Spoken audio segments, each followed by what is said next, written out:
A very good afternoon, everybody. I'm talking with Jurrian Meyer. He is a managing director of SRCC in Structron, and has a company in China. And but he's stuck in Vietnam, and I'm always talking to him to basically get an idea what can we expect over there, because we think we are totally in fear of new cases, and we basically want to put the economy on lockdown, but nothing compares with the fear they have in China and in Vietnam. And I always love to have some life update. Hi, Jurriaan. How's life? How's life Hey, for you now? actually, life is wonderful. The climate here is lovely. People are friendly. It's quite a memorable week because last weekend the big dream of Vietnam was in tatters. Vietnam had zero deaths, had no community transmission for 99 days. But on day number 100, they found one case in the city of Da Nang, which is in the middle of Vietnam. And that was a very big shock because the assumption was that there would be no community transmission. So Yeah. Vietnam has a lot of repatriation. So there's people coming in that are infected, but they are put into the jungle in very big quarantine centers, and they manage to handle it very well. But I mean, But look, now they, there's yeah, no cases whatsoever. I mean, there's no cases. You had no local cases for 3 months, and if you look at the numbers in Vietnam, I mean, it is about it's very there's low. no deaths. I mean, just can you imagine? And you have total of 420 cases for a country of 95 million people. There's no death. Nothing is happening there. It's just like this is the total amount of cases, 413. So just like what I mean, and you say they're still concerned. Well, so I think it's all about, how you prepare your population for the future. So I think Vietnam, but also China, we will talk about in a second, now are making the jump to the realization that the virus is here. So I think the illusion was a little bit in Vietnam that it was totally wiped out, and maybe it was. And the big concern that is now that they cannot trace it back. So until now, each and every case, how low it ever was, they were able to trace it back. So each case is numbered. So now we're talking about, I think, case number 418. And each case is extensively described in the media, where the person has been, and they are doing a fantastic job tracing the whole environment. But the real key issue is these new cases, they just came up around a hospital in Da Nang, which is in the middle of Vietnam, and they don't know where it comes from. And that scares people because then people think, well, there should be more. Is it maybe imported by people who came to Vietnam illegally? They started a little bit of a witch hunt chasing Chinese who are working in Vietnam illegally. They're crossing the border to do work here. Hmm. And these people obviously are not tested, but there's no proof that it's coming from there. So I think we have to wait and see. But the fear comes from the unpredictability. So what is happening now is I'm actually in a hotel room on my way back to Ho Chi Minh after a couple of days of vacation. Everybody is basically urged to come back to your base, which in my case is Saigon, Ho Chi Minh City. And everybody who has been even close to one of those eruptions of one or two people is asked to stay at home for 2 weeks and do a COVID test if possible. So I think the measures are very extensive, and they're very eager to keep it in check. And I think I what needs mean, to they happen have, is that people need to learn that it is here to stay, and that we need to accept a certain level of risk. I yeah, think they that's had the a phase we hundred are going. days no, they had 100 days no cases, and now Yes, they're upset they yes. have a new case and that they don't know where it's coming from. Okay, I mean, how crazy can you get? And then what does that really mean? You have to go back from your vacation inside Vietnam back to the city. Yes. You have last time I talked to you, you voluntarily had to be tested, which basically you basically were saying you have to be there at 3 o'clock, and you basically got tested. They Yes. are so unbelievable, crazy serious, and every time there's one more case, the whole country gets crazy. Yes, and unfortunately that is the case, but I think China is leading the way a little bit in the sense that China now over the last 2 months, we have spoken in May, late May, has Mhm. seen three major outbreaks. The one was in Beijing, which came under control very quickly. You know that it happened in a fish market or in a fresh produce market, and they did that very quickly. And the second one was now in the western province of Xinjiang, and now is a new one, a small one in Dalian. But the Chinese are getting used to it, and they trust the government that it But can be contained with local lockdowns. Look, Jurriaan, this is the new cases in China. I mean, it's just like it's the same. It's 0,000. You cannot see anything. It grows from 4,632 to 4,634. I mean, it's just like it's what, and no depths whatsoever. I mean, it is not there anymore. And then still, you think, I mean, the countries are still in lockdown. There was a question about from Victor, saying what kind of lockdown measurements did they have? Can you elaborate on that a little bit? What did Vietnam, with no cases and no deaf people, what do you notice from COVID? So there is no blanket lockdowns anymore. So just for everybody, in March and April, there was a nationwide lockdown in Vietnam after they closed the borders to China and other countries very early on. So China was closed the border in February, and other countries March 28th. So since March 28th, the border is totally closed. I'm waiting to return to China. I can return to China, but there's no flights because there's no trust that there will be containment. So there is repatriation of Vietnamese citizens, and they are being tested and they're being contained. And if there's a local outbreak, they're doing the same, I think, that China has done. So very pointed local, lockdowns of the quarters where this is happening, contact tracing, and a lot of testing for free, basically finding the cases very quickly. And as I mentioned earlier, I think Vietnam is very blessed because they have a climate where it's very easy to ventilate. People live outside. There is no enclosures. People party outside. They have family gatherings outside. Everything is outside. So the whole aerosol story that we know now is really becoming more and more important is very well managed here just by nature, Mother Nature here in But don't they have air conditioning? Because a lot of, in Israel, air conditioning is very important. In the south of America, air conditioning is extremely important. So there's a lot of new cases coming in countries with a very high temperature, but air conditioning. Yes, that is true. But air conditioning here in Vietnam basically is only in hotel rooms where 1 or 2 people are together. So it's not like Hong Kong where you have this enormous chill inside with a large group of people. Most restaurants in Vietnam don't have air conditioning. They have massive fans. They have fans. So they use the normal fan because it's much cheaper. Energy is quite expensive. And just in a very natural way, they do the right thing. So they do exactly what interesting. So when you see air conditioning in Hong Kong is very normal, and you see here that they really have a second wave. The second wave is actually bigger.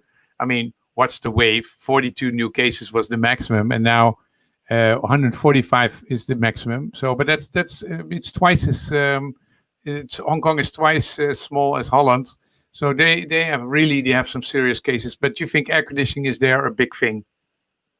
Yeah, air conditioning is a big thing, but I think just talking about where these second outbreaks come from. So I think in China, they try to eliminate a lot of what they call the symptomatic cases. I think there is people coming in the country illegally or not that still are spreaders. In Hong Kong, they are now analyzing, but I think it could have come in through ships and the mates that are on ships, but also pilots that until now were not quarantined, but that's happening now. In Vietnam, they have to be quarantined. But it's maybe interesting to speculate a little bit why it's happening now in Vietnam.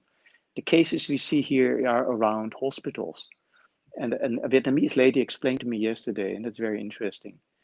In healthcare here is pretty good. The medical facilities are very good, but it's very common that if you have a family member in hospital, you go there and sometimes even stay there to help people to get well. So you bring some food, you bring some presents, and you do that all the time. So the problem is a little bit like the Dutch, homes for the elderly. People go in and out.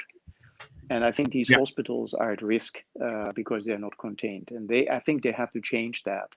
So there was a young man, a 17-year-old young man who got infected because he visited a hospital where his grandparents were, and he went back and forth, exposing people in public transport. And they are now tracing that. But I think that is one of the reasons that there's community transmission here in Vietnam. Yeah. Hey, there was a question here, which I think is interesting. COVID-19 cases doesn't exist in Vietnam. That's not true, right? Testing. Well, there is testing. Actually, they make themselves. So everybody should be surprised, but Vietnam is Huge actually amount of working. testing. Yeah, they do a lot of testing. They make it themselves. They are also working on a vaccine. So I think that is surprising. It's not only China, but all the local countries, they work on their own. So they have very high standards actually of medical facilities. It's just the number of people in the undeveloped areas in Vietnam that are at risk. So in the big cities, it's the number of people, but it's in the villages where there is not the facilities, it's too far off. So they really want to contain it. And you have to understand, Vietnam has a massive border, a land border with Laos, with Cambodia, and with China. And there's a lot of people that have businesses and they just cross the border illegally. And there could be some cases being imported in that way. Cambodia is not that clear how it is going. China is pretty clean. I myself tried to cross the border into China and they don't allow anybody to cross the border at this point in time. No, No, even though you have a doesn't work. green card, even though you have a No, have a green card. no, they don't. Just the local officials. They know they will be hanged from the highest tree if they. And another thing is, here in Vietnam, they speculate that there is some mafias that actually import these people to do illegal work here, and well, they have to weed that out. So there's a little bit of corruption that might also be behind this, but there's no proof at this point in time that these activities are responsible for those outbreaks. So my Yeah. theory is the virus has been here all the time. It's a very young population who is not affected by it, and it's now the older people that suddenly show the symptoms and get sick, and now everybody is shocked. So I think Vietnam will follow China. They will have to accept that it's here. They will have to learn with one or two of these outbreaks. And as we speak, the government is sending a lot of planes into Da Nang, which is a tourist center, because the Vietnamese are traveling a lot. It's vacation time. And they are just sending them home, locking down the city for a month, and then basically try to clean it out again. Go back to absolutely zero. That's their target. Yeah, it's nice to see those countries where you talk about. Let's look at them in one graph. This is the new cases, and look, Singapore is the most. It's 163 cases in April, and now they are at 50 cases, or about. So if you compare to Holland, it would be 150 cases. So they have the same amount of cases as the Netherlands. And here you see Japan, China, and Vietnam. They're completely nothing, actually. Singapore is also a country full of air conditioning, so that could be one of the explanations. But look how low Taiwan and Vietnam is, or how much confirmed death. It's just like also, this is the amount of death per million. It's 0.01, and it's extremely low. If you put in the Netherlands in these groups, then you see it's a total different kind of category. Although Netherlands is doing quite well at the moment, and if you look at the amount of cases, Singapore is actually higher than Netherlands. Do you know why the Singapore is so high at the moment? Well, you know that Singapore had a very good act pulled together, but then they had these outbreaks in those dormitories of those laborers that were very, very badly managed. So many people together with a lot of air conditioning, with low hygiene standards, and it took them months to weed it out. So it's very difficult. So it was really the immigrant workers there. So So what fascinates me now is China, Vietnam, Hong Kong. Everybody is totally obsessed, I would say, completely fixated at keeping the numbers to zero. The question is now, what does that do with the economy?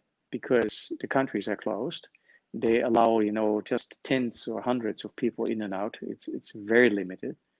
There is no tourism. I think tourism in Hong Kong and China, but also Vietnam, is basically written off for this year.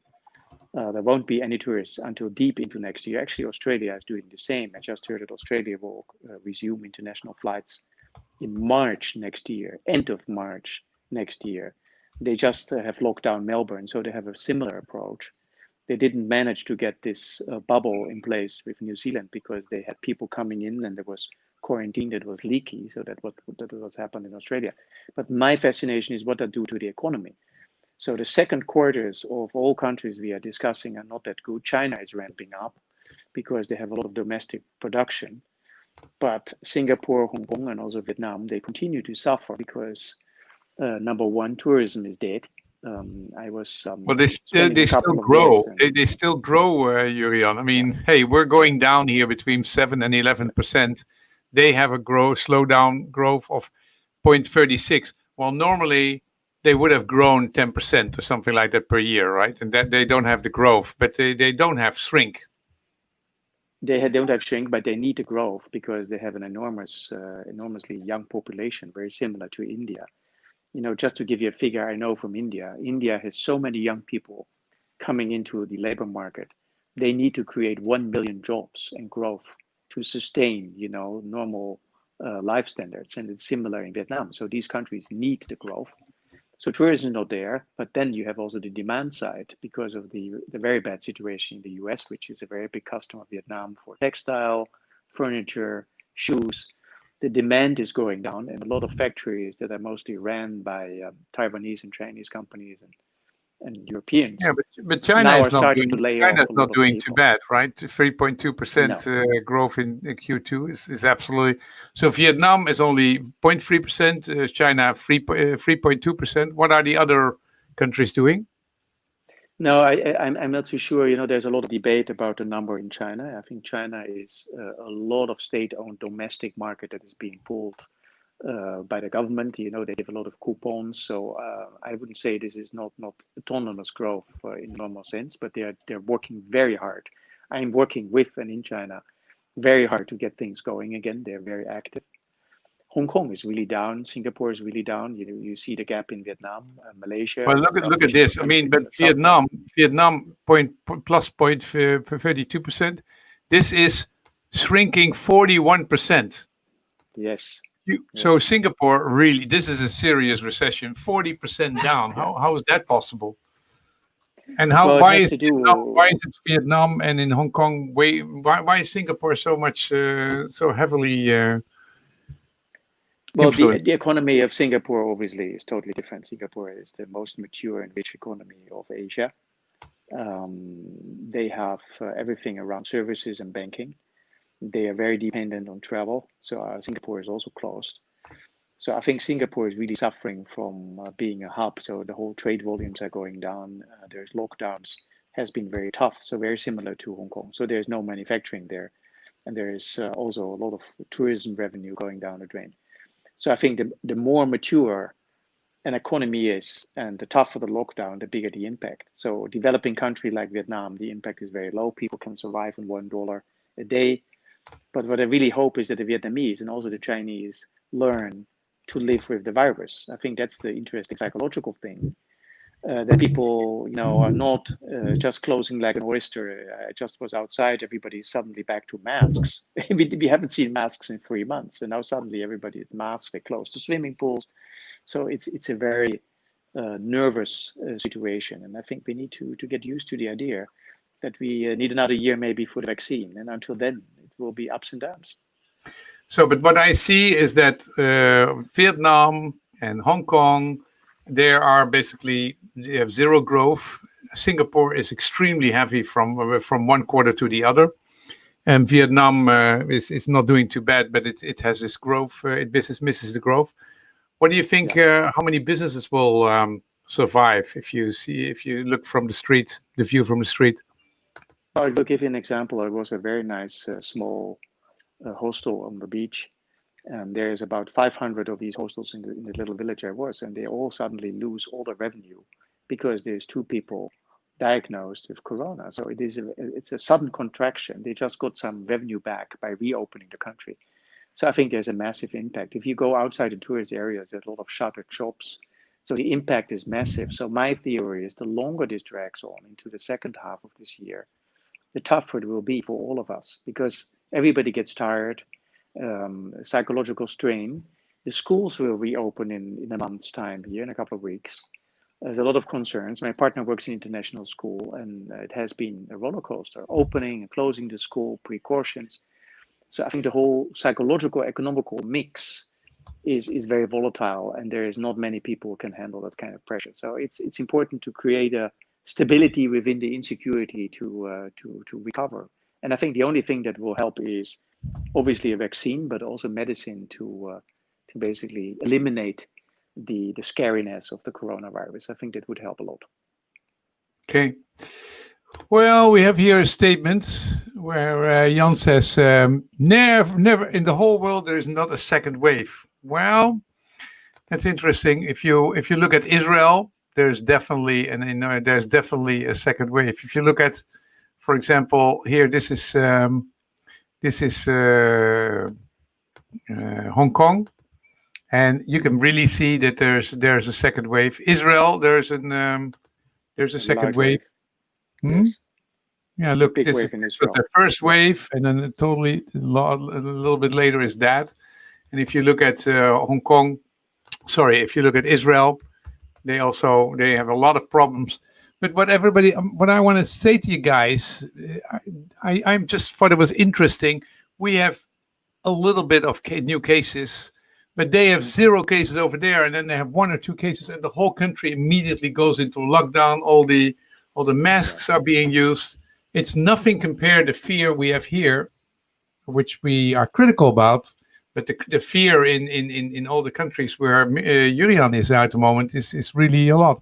See, this is Israel. They didn't have so much cases, and now they really comment on what Jan van der Meij says. So I think testing is an interesting one. I think testing is certainly useful, but to be fair, it doesn't make sense to ask people who have been in a city where there is 1 person infected with corona and ask them to sit at home for 2 weeks, do nothing, and then ask them to do a test. The test is just, a snapshot. So test is not a guarantee for anything. This is a highly volatile thing. So I think testing is important for people who have been sick and to get a demographic picture. But I think, it's not a panacea for anything. So I think what we should try is to work together on that vaccine. To be very honest, I don't see any intercontinental travel pick up. I think China will be closed for many months. I think they're now experimenting with ways to shorten quarantine. Let's talk about vaccine. But before we talk about the vaccine, can you put the mobile phone a little bit down so we can see your face? Yes, this is perfect. Thank you very much, Jurriaan. Okay, so here we have people who are extremely, very much against vaccines. I mean, we always had a small percentage of people who were really worried about vaccines, but now people are very aggressive. So like Jan says, vaccines are nothing but murder weapons. So there's a group here which is really very adamant about it. But even in America, normally you had 10% of the people had worries about vaccines. At the moment, it's 50% in America. How do people think about vaccines there in China and in Vietnam and all these cities which are extremely worried about cases? Yeah, so we discussed it last time, right? So the popular approach in the East and the West, and I think the gap is becoming bigger. I think here in the East, in general, everybody is just shocked by seeing what's going on in America. I think this total feeling of freedom, this personal right to reject not only vaccinations, but also the mandatory mask rules. I think that is something that is totally unconceivable here. So here, as I said last time, it's about the community. You wear a mask to protect others. You follow government guidance. I think that is still happening, even in the second or third wave. So the culture is entirely different. So it's a collectivist approach. People here, they care for the elders. They take their responsibility. So there is not much of this rebellion. So what I see from Asia is a total lack of balancing between what I think sometimes is a little bit hysterical approach in the East, which is now balancing into normality, but also the extreme scenes that we see sometimes in America and also in Europe. So I think we need to find some kind of a middle ground. And I think we just, as I say to my friends here in Vietnam, close our eyes and get through it, because there is no panacea for this. What is, I think, also rattling people is that the situation constantly changes. So people want to get out of this. They want it to end. And now they are confronted with changes. It's happening left and it's happening right, and it might happen here and there. But I think people need to learn to be resilient and to understand, okay, what are the chances that I die? So I think in the Netherlands, people are much better educated to handle death and illness than in Asia. In Asia, it's really swept under the carpet. You don't talk about these things. You go to the hospital. The doctor fixes it. but there is no resilience to handle fear. So I would say fear is the biggest threat at this point to the economy here in Asia. Yeah. But you see that apart from Singapore, the effects were quite minimal. And Singapore is really a different case. So we should look into that. Hey, one other question, say something like this. There's another group who says, "Oh, all these PCR tests, they don't measure anything." I talked last week to a couple of people who run laboratories who say we really test 3 times. We have a very small test on the false positive, and basically, but it doesn't matter if scientists say something. People like Bojan or people like Jan say tests don't work. They don't mean anything. There's an incredible distrust of science by a small but very loud group of people. How is that in your part of the woods? No, so the discussions in those terms they do not take place. So as I said, everybody is expecting the government to fix the issue because these are not democratic societies; they are autocratic societies. So all the responsibility is with the government. So people expect the government to fix it. That is a political discussion, but that's how it works here. I think people in general trust the healthcare system. They do what they are being told. But I do agree that under the influence of media and also social media, Corona is getting so much attention. It's completely out of whack. There are so many other illnesses that need treatment. There's a big diphtheria outbreak, actually, as we speak here in Vietnam, which is hard to suppress in the mountains. So there's so much other stuff going on. So I think the fear is being stoked by media and by a lot of background noise that rattles people. So I think the good thing about the SARS outbreak in 2003 in Hong Kong and in China was there was not that much social media. There was very limited, very focused information. And now people, they are winding up themselves into social media. So that's not happening here. The discussions here online are mostly about, oh my God, it's happening here and lockdown and everybody locks him up at home. I think there's also other people, they just continue on their scooter and they enjoy life and they continue and they move on. So I think what's happening on social media is only a part of what's really going on. Yeah. Talk to me about what's happening with masks. You say it disappeared? Yes. So the masks were mandatory everywhere since the lockdown. They were dropped for 2 months and now suddenly the social distancing is coming back. So in the city where we had those cases, you have to keep the same things that like we have in the Netherlands, the 1.5 meters. You have to wear masks in all public spaces, even in the open air, which we know doesn't add much. And then people in the core areas have to stay at home for at least 2 weeks and are being tested. And then they do the contact tracing. So they want to go back to each an individual case. So I wonder if they will be able to trace this one down, because again, what they fear most is the fact that they cannot trace back the reason of this outbreak. That makes people very nervous because there is not that much trust in the government to tell 100% true. So they're afraid there could be more, etc., etc. So again, we need to be stronger and come out of this. And it will only happen if there is proper medicine and a vaccine. But I don't know how to vaccinate 95 million or 1.4 billion Chinese. We will see how that goes. Talk to me. What do people think of vaccines? Vaccines. Are there also a lot of vaccine skeptics in Asia? No. I think people will just take it as soon as they can access it. They will take it. Because also a QR code which says you are free of COVID makes your life easier. Or if you have a QR code on your phone which says you've been vaccinated and we think you're reasonably free, that also means you can travel more and countries will open up more and those kinds of things.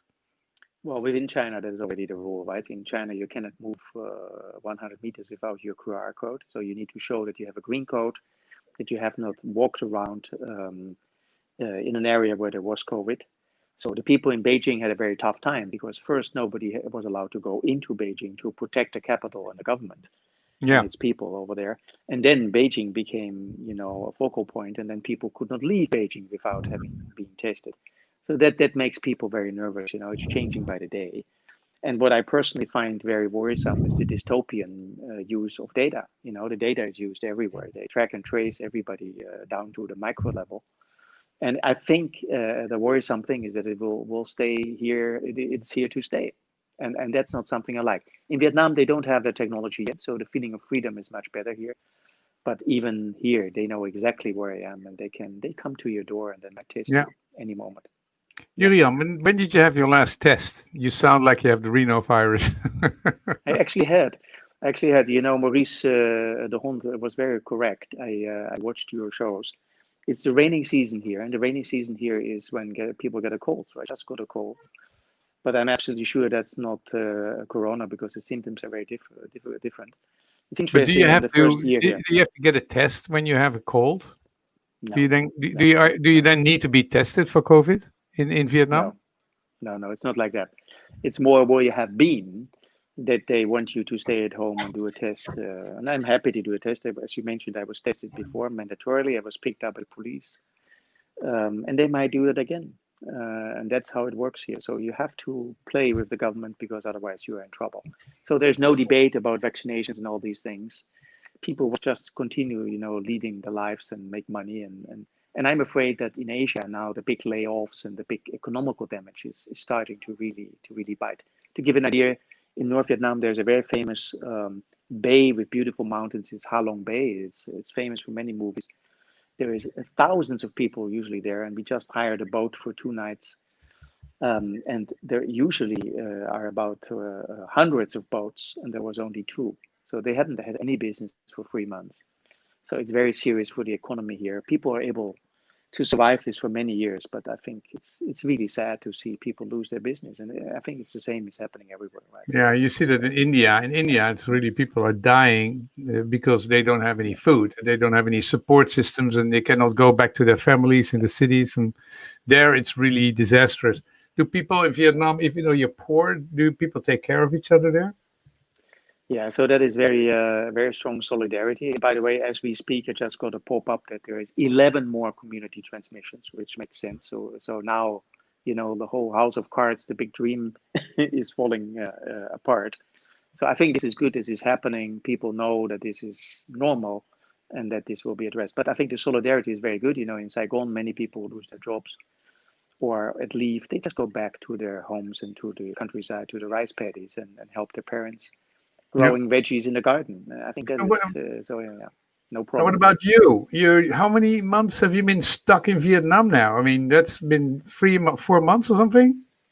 4 months. I left China in late January when it became very bad there. I spent a month in the Netherlands for business.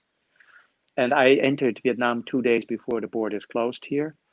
They have been talking about reopening borders here, but it's just not happening, and it's not Yeah, and happening in then Singapore. It's basically not you happening in cannot Hong Kong. leave It's not Vietnam, happening in but Thailand. you also cannot enter China, right?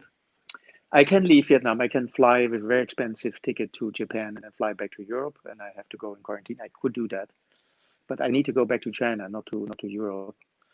And I think everybody says, no, no, no, don't go back to Europe because Europe is going back again. But that's not of my concern. I want to go to China. I have business there. But by the Yeah. way, the revolution of working from home, it doesn't matter where you are. They have excellent internet facilities. Vietnam doesn't have internet blocking like China. So everything is going well. And we're actually exploring business here in Vietnam. We have interesting solutions for building management, including Corona solutions, to see how many people are running around, how to avoid too crowded spaces. And I think, yeah, we're actually doing very interesting business development here. So we're making the best out of the situation. And I'm not sure, it could take another month. It could take several months. China just has mandated that everybody who comes to China needs to have a COVID test before. I think that will also be a new trend. Even in Europe, Austria is doing that. Hmm. Eastern European countries need Yeah, to and follow it's that model. interesting to watch them because every time we think, oh, this is not going to happen to us because this happens only in China. No. I mean, you see a couple of weeks later, the same things are happening in Europe. So, talk to me. How is life in China at the moment? What do you hear of your employees? Because you basically work now from home. You still have your Yes. salary. You still are able to do business. But how heavy are the measurements in China? Well, I think there's two groups. I think the Chinese themselves are quite content. They're quite happy how the government is managing it. So what the Chinese do very well is they have now a playbook that if there is a local breakout, they just come in there, they test the whole thing, They basically also test the asymptomatic people, and they basically are in place. So it basically typically takes a month, about 4 weeks, when they have basically killed a local breakout, like in Beijing and now in the West and also in Northeast. A different story is foreigners. China already has very few foreigners, but foreigners like me, many of those, about 50%, have no chance to go back. So what we see now happening is that many foreigners are basically wrapping up remotely the work. This is not a typical China phenomenon, but there is a lot of people that they want to go to Australia, or they want to come to Australia to work in Vietnam. And all those careers, they come to an end because there's no time in sight that these people can return. So there is now a new business, which is basically storing up your apartments and your stuff that is in some country that you cannot return to. So what you really see is that international business travel is really impacting business, and that's a bad thing in Asia, because in Asia everything is done face to face. Chinese and Vietnamese, they don't do business through Zoom or through Teams or whatever you telecommunication. They really want to have a dinner with you to build up trust. And that is really seriously impacted. So China is becoming a very big bubble with a very healthy domestic market, but I think international trade is seriously affected. And mostly foreigners who are working in foreign countries. It's a big discussion here too. You know, the teachers here, the business people, they are preparing that they have to spend Christmas here in Vietnam, maybe New Year, maybe next summer. How long is this going to take? So you see slowly people making their own choices, you know. Are we going to hold on longer here? Are we going back? Are we going to China? Are we going back to Europe? So there's a lot of very interesting stories going on at this time everywhere in the world. Okay. Well, I think it's really interesting how that how serious they are. And guys, in Holland, we are smart in our lockdown. We are reasonable. Everything is pleasant. We have very few cases, a little bit now, 150, 200. We had our biggest day ever, 200 cases, but nobody dies. The hospitals are empty, and we still are. And it's not like in Belgium or in France that everybody immediately had to wear a mask. The government is here quite restrained compared to Asia or compared to any countries around us. So also let's look at that part of our business. And there's a lot of entrepreneurs who say, let's be tough because we don't want to have another lockdown. We don't want to close down our restaurants again. We don't want to close down so please I don't care if we have a mask rule, because we don't want another shutdown. But so far, Holland is quite restrained compared to the other countries. Yes, but I think there's one thing, a little bit of advice that I want to give out of Asia, and that is the upcoming winter season.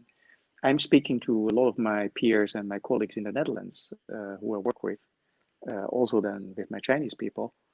But what I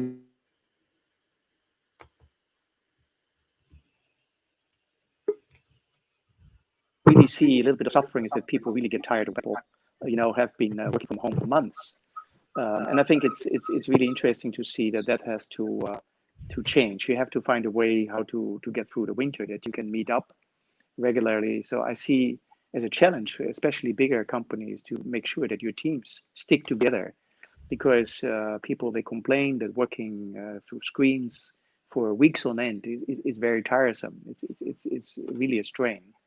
And I also experienced that. Although for me, it's fantastic. It doesn't matter where I am. I can talk to everybody in the world. So it's also a very democratizing kind of effect, which I really enjoy. Yeah. So personally, for me, it has worked out very well.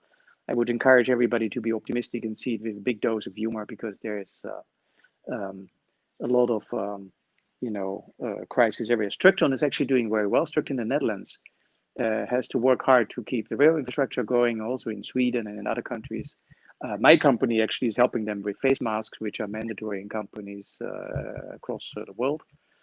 And in China, as I mentioned, China and the government is very eager to develop the market. We are working on new projects, bringing the Dutch technology to China. So the Chinese are very eager because they need to keep the economy growing, to keep everybody happy, to forget this crisis as soon as possible. So I think Structron is doing fine, but obviously we are suffering. I had to make some cutbacks in my team.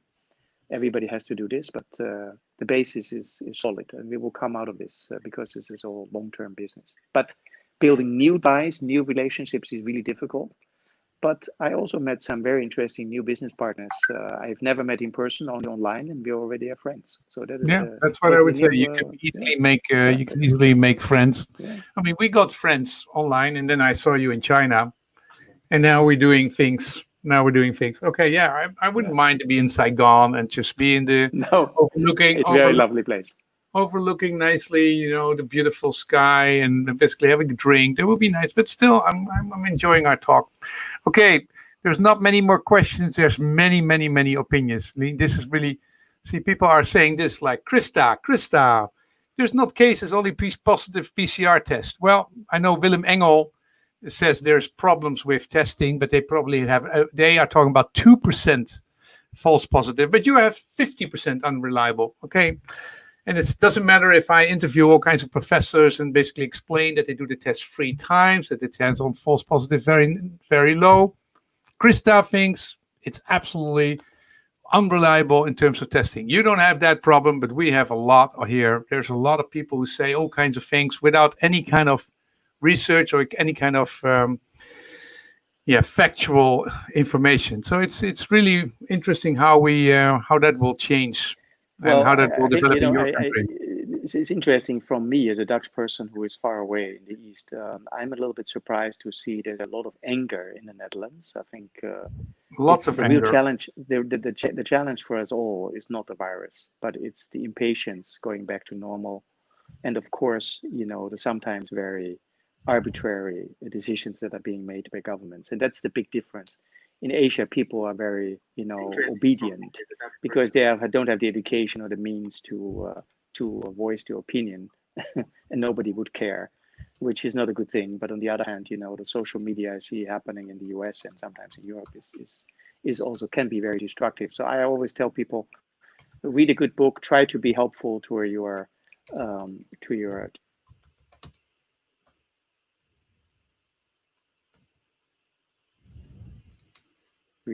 loved ones, because my father is 90. I can talk every day to my father in the Netherlands without any problems. Yeah. Okay, Jurriaan, thank you very much. We really appreciate the news coming from Vietnam. I'll come back in another month from you, and thank you guys from your question. Sylvia, if you can give me a link to the 50% unreliable testing, I would definitely appreciate. That would be really nice. But please research and come up with facts. Jurriaan is gone. The internet connection. I'm still here, but yes, I would say out of the dark. Stick to the facts and stay to the facts. Don't become crazy. Healthy. Don't become fearful on both sides. I mean, at the moment we are maybe a little bit too worried about the new cases, but we can be careful. We don't want a general lockdown, but we want to be serious. And if I see that in the Netherlands that 80% of the people who have some kind of a cold don't go test themselves, now that's not smart. The test is free. It's easy. You can within 24 hours, what's happening. So we should be responsible for this kind of stuff. But anyway, I appreciate this very much. And we'll see you next time, Jurriaan. Thank you very much for coming. Yes, stay healthy and enjoy summertime in Europe. All the best. We will. See you soon.